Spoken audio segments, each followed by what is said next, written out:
Welcome to New Toronto.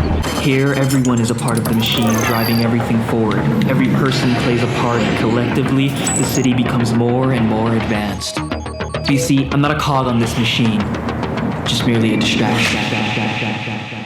Prepare for light speed. That's enough. Hi, my name is JR Alli.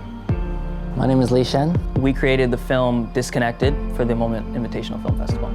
So the film that we created was a film that's taking place 100 years in the future.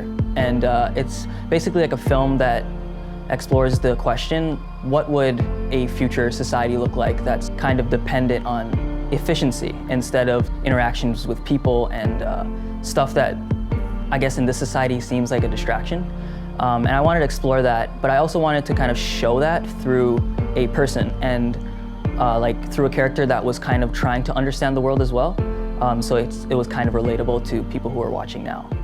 So this is the month of February. I have a few more days to plan my shooting, and then we're gonna be shooting for like around 5 days, and then we're gonna try and edit in around 5 days. I've never shot my own narrative short film before, so this is pretty scary.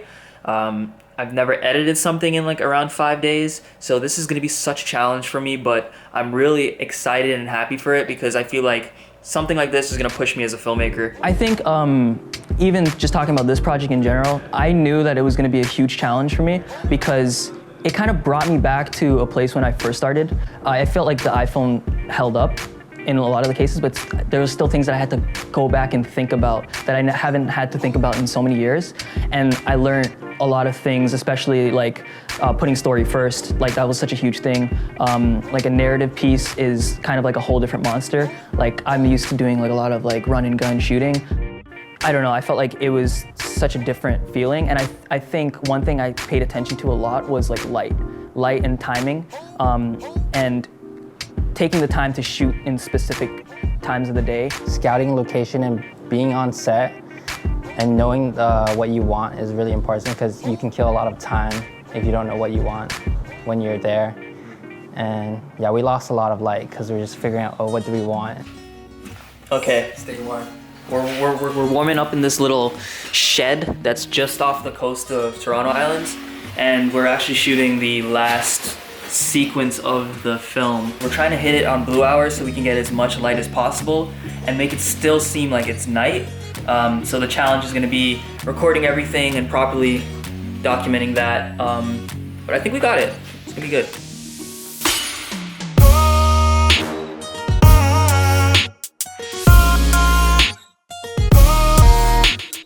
Currently in downtown Toronto, and JR is getting shots of me.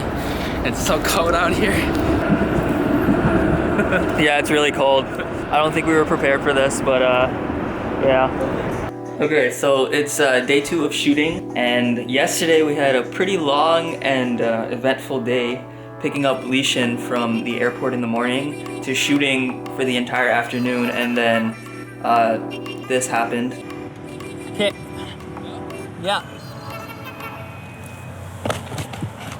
Holy shit, you okay?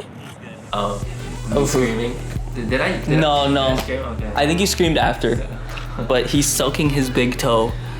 Should I show it? I don't know, it's pretty So gross. But yeah, it was really blue yesterday, and we thought that he would need it to be amputated or that he would lose the nail. One thing I wasn't sure of is like whether the footage would hold up, especially because of what I was trying to pull off. Like trying to add special effects on top of stuff, you need footage that's, you know, gonna be able to like kind of fit the part. And I think it definitely did. Some scenes a little iffy, but it honestly, it worked out pretty well. And I can even talk about like one specific example. There's a scene of Li Shen falling. I had this scene in my head. I knew exactly what it would look like, and I kind of knew the effects that I needed to pull it off. But the problem was shooting it. So like it's actually like a photo, the background, that I snapped on my iPhone, like shooting some rooftoping stuff with some of my friends. You didn't have a proper green screen, and we like reached out to like the YouTube space in Toronto to see like, hey, can we like use the green screen for like an hour or something? They're like, you need to have like 100,000 subscribers or something, and I'm like, oh, I can't use it. So I have like this little green screen and we tape it up on the wall. It's like a cloth material, it's not even that good. We tape it up and then I realized it's too small. And we just had to have him kind of fit on the green screen in the background and then kind of like wiggle his arms in the air. It was so funny. And it was like literally an ab workout in the end. So we're doing some green screen work so we can put Lishan into the sky as he's falling. And this is the setup right here. We got a light and we got one of the Moment lenses on the B script, but just look how janky our green screen setup is. Literally taped to the wall and like barely he's fitting. Yeah, I don't know what the results are gonna be like, but this is all we got, so. I think it was kind of super easy to just dive into it with him because I like, number one, I trusted him like completely with taking on the role, even though he's like never acted before, and it was all really new to me, like actually directing a person. But because I was so comfortable with him, like I found it was really easy for me to like just talk to him like as a person and just like try my best to paint each scene.